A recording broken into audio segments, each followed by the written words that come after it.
짧은 문장이었지만 그 한 줄이 그녀의 삶 전체를 송두리째 흔들고 있었습니다. 평생을 가난한 집딸, 멸시받는 며느리로 살아왔던 그녀. 그러나 이제는 운명이 바뀔지도 모른다는 불길한 예감이 몰려왔습니다. 그녀는 편지를 꼭 쥔 채 속삭였습니다. 이제 모든 게 달라질 거야. 잠시 후 믿기 힘든 충격 사연이 펼쳐집니다. 이야기가 궁금하시다면 지금 바로 채널 비밀의 서랍 구독과 좋아요 눌러주시고 함께 해주세요.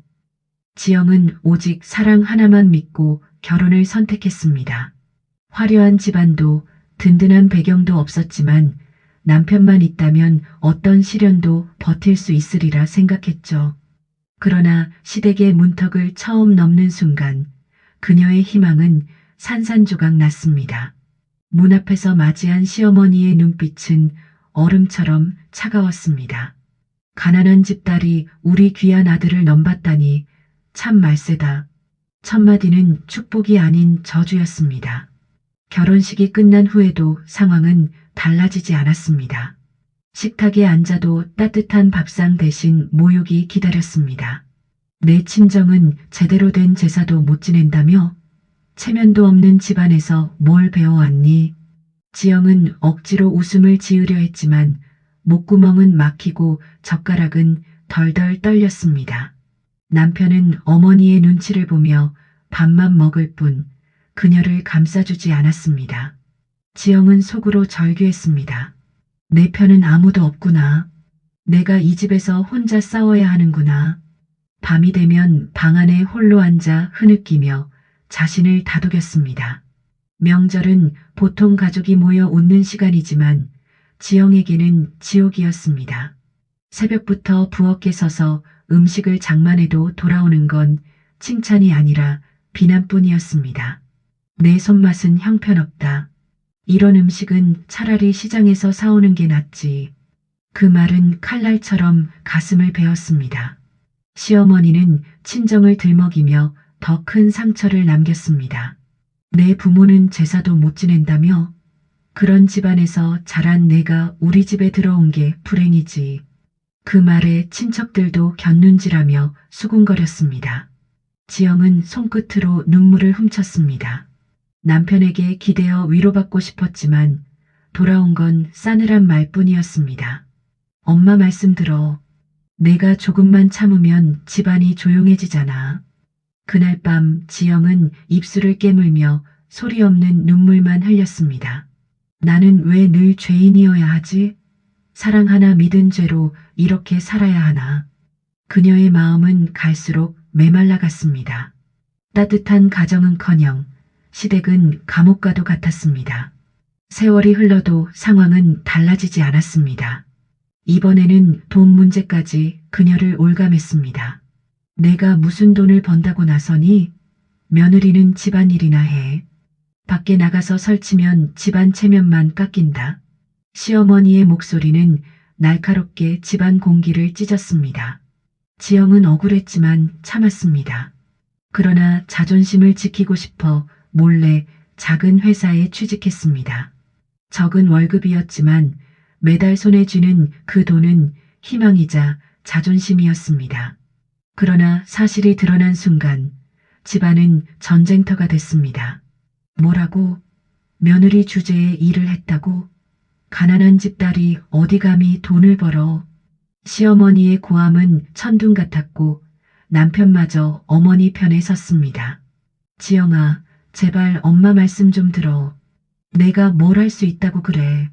집안에서 얌전히 지내는 게 맞는 거야. 지영의 눈은 눈물로 젖었지만 그 안에는 희미한 불씨가 일었습니다. 그래, 나는 더 이상 이대로 살 수 없어. 언젠가는 반드시 달라질 거야. 아직은 미약했지만 그녀의 내면에서는 반항의 불씨가 꺼지지 않고 타오르고 있었습니다. 운명의 날은 너무도 갑작스럽게 찾아왔습니다. 평소처럼 저녁상이 차려진 자리에서 시어머니는 돌연 냉혹한 목소리를 내뱉었습니다. 이제 더는 못 봐주겠다. 너 같은 건 우리 집안에 발붙일 자격이 없어. 당장 짐 싸서 나가라. 지영은 순간 숨이 막혔습니다. 그 말을 듣자마자 젓가락이 손에서 미끄러져 바닥에 떨어졌습니다. 남편의 얼굴을 바라봤습니다. 혹시라도 자신을 말려주길 기대했지만 남편은 고개를 숙인 채 입을 다물었습니다. 그리고는 무심하게 덧붙였습니다. 지영아, 그냥 이혼하자. 이게 우리 모두를 위한 길일지도 몰라. 그 순간 지영의 세상은 무너졌습니다. 사랑 하나 믿고 선택한 결혼이 이제는 자신을 철저히 배신하는 칼날이 되어 돌아온 것입니다. 시어머니는 한술 더 떴습니다. 내가 우리 아들을 잡아먹을 줄 알았다. 하지만 더는 안 돼.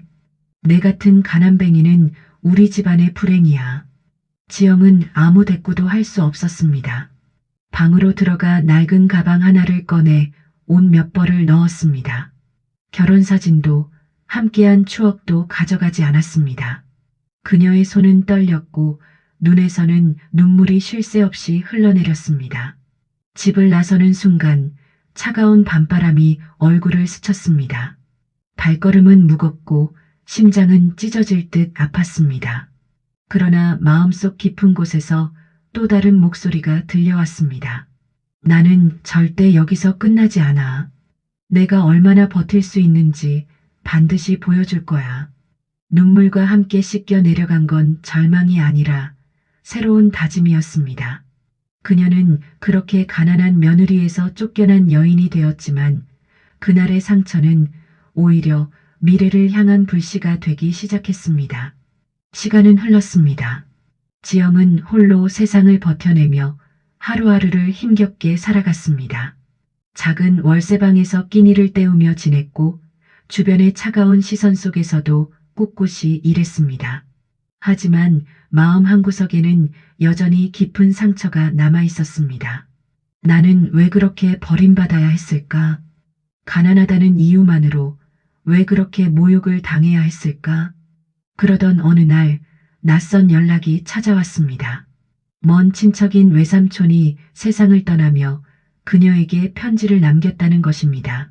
손에 쥔 봉투는 오래된 듯 누렇게 바랬고 봉투 앞에는 또박또박 적힌 이름이 있었습니다. 바로 지영.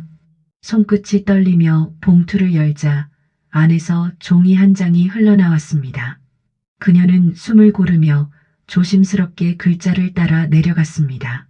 그리고 곧 눈이 크게 흔들렸습니다. 너의 친부모는 거대한 기업의 후계자였다. 너는 수천억 원의 상속녀다. 짧은 한 문장이었지만 그 한 줄은 벼락처럼 그녀의 가슴을 때렸습니다. 순간 손에서 편지가 미끄러져 바닥에 떨어졌습니다. 지영은 얼어붙은 듯 움직이지 못했습니다. 머릿속에서는 수많은 기억이 소용돌이쳤습니다. 멸시받던 순간, 천대받던 말, 모욕과 눈물 그러나 이제 그 모든 말들이 무의미하게 들려왔습니다. 그녀는 더 이상 가난한 집 딸이 아니었습니다. 눈물이 흘러내렸지만 이번에는 슬픔의 눈물이 아니었습니다.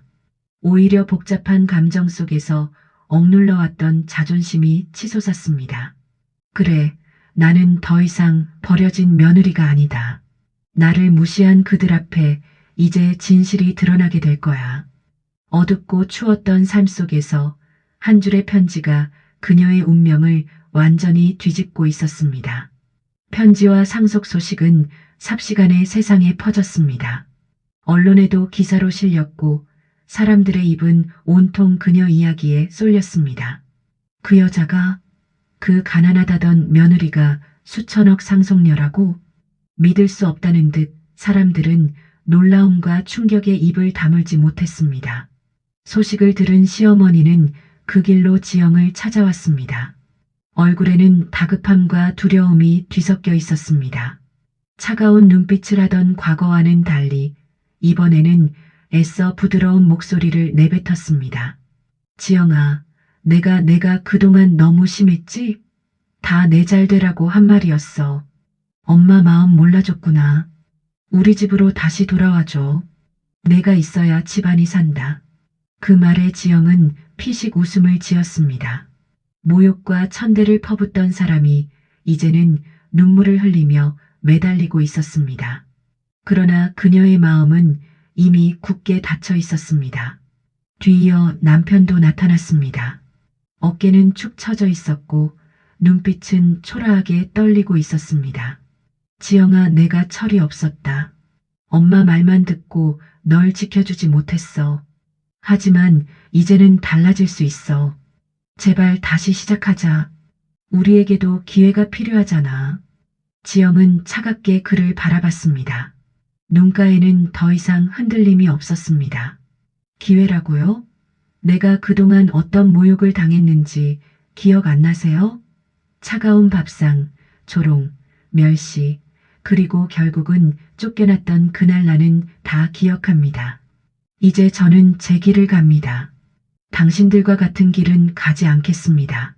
그녀의 목소리는 단호했고 방 안 공기는 곧 얼어붙었습니다.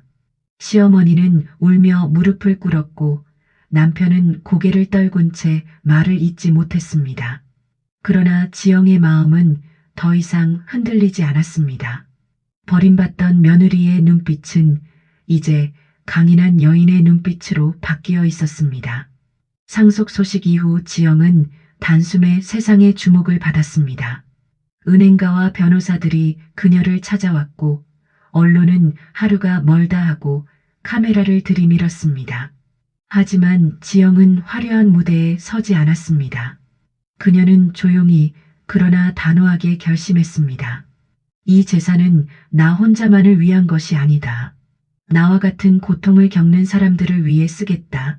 그녀는 먼저 고아원에 발걸음을 옮겼습니다. 낡은 건물, 삐걱이는 의자, 아이들의 해맑은 웃음 속에 가난했던 자신의 어린 시절이 겹쳐졌습니다. 지영은 아이들의 손을 잡으며 눈물을 삼켰습니다. 너희는 절대 나처럼 멸시받지 않도록 지켜줄게. 곧바로 기부가 이어졌고 아이들은 새로운 교실과 따뜻한 침대를 갖게 되었습니다. 또한 장학금을 설립해 가난하지만 꿈을 가진 학생들에게 길을 열어주었습니다. 돈이 없다고 꿈을 버리는 일은 없어야 한다. 이 말은 지영이 가장 소중히 여기는 원칙이 되었습니다. 그녀가 세운 재단은 점점 넓어졌고 많은 이들이 그녀를 강인한 여인, 참된 어른이라 불렀습니다. 지영은 거대한 기업의 상속녀였지만 그녀가 진정으로 상속받은 것은 돈이 아니라 삶을 대하는 태도였습니다. 가난 때문에 모욕당했지만 그 경험이 오히려 그녀를 강하게 만들었습니다. 이제 사람들은 그녀를 보며 말했습니다. 저 여인은 가진 돈보다 더 큰 마음을 가진 사람이다. 진짜 부자는 바로 저런 사람이다. 지영은 미소 지으며 속으로 중얼거렸습니다. 내가 가진 힘은 돈이 아니야. 나를 끝까지 버티게 한 용기, 그리고 나와 같은 상처를 겪는 이들에게 손을 내밀 수 있는 마음. 그것이야말로 내가 지켜야 할 진짜 가치야. 한때는 집에서 쫓겨난 며느리였지만 이제 지영은 수많은 사람들에게 존경받는 이름이 되었습니다. 과거의 멸시는 사라졌고 그녀의 삶은 새로운 의미로 채워졌습니다. 하지만 지영은 화려함 속에 취하지 않았습니다. 오히려 조용한 방에 앉아 서랍 속 그 낡은 편지를 다시 꺼내 들었습니다. 빛바랜 종이 위의 글씨는 여전히 선명했습니다. 너의 진짜 이름은? 그녀는 눈을 감고 그동안의 시간을 떠올렸습니다. 가난 때문에 멸시당했던 날들, 시어머니의 모욕, 남편의 무심함, 그리고 눈물로 가득 찼던 밤들. 하지만 이제 그 모든 것은 상처가 아니라 그녀를 더 단단하게 만든 흔적이었다. 나는 이제 두렵지 않아. 나를 버린 사람들은 후회 속에 살겠지만 나는 나를 필요로 하는 이들과 함께 살아간다. 그녀는 그렇게 다짐하며 편지를 조심스럽게 서랍에 다시 넣었습니다. 더 이상 그 편지는 슬픔의 상징이 아니었습니다. 오히려 그녀가 이겨낸 삶의 증거, 그리고 앞으로 나아갈 힘의 원천이었습니다. 창밖으로 햇살이 쏟아졌습니다. 지영은 미소를 지으며 작은 목소리로 속삭였습니다. 내가 진정으로 상속받은 건 돈이 아니야. 끝내 무너지지 않았던 용기, 그리고 상처를 사랑으로 바꿀 수 있는 힘. 그것이야말로 내 인생의 보물이야. 오늘도 끝까지 함께 해주셔서 감사합니다. 앞으로도 더 많은 충격 사연과 반전을 만나고 싶으시다면 채널 비밀의 설악 구독과 좋아요 꼭 눌러주세요. 가난한 집딸이라며 무시당했던 며느리. 그러나 그녀의 진실은 누구도 알지 못했습니다. 끝까지 시련을 견뎌낸 그녀는 결국 세상 앞에 당당히 섰습니다. 비밀의 서랍은 오늘도 우리에게 묻습니다. 당신은 사람을 무엇으로 판단하시겠습니까?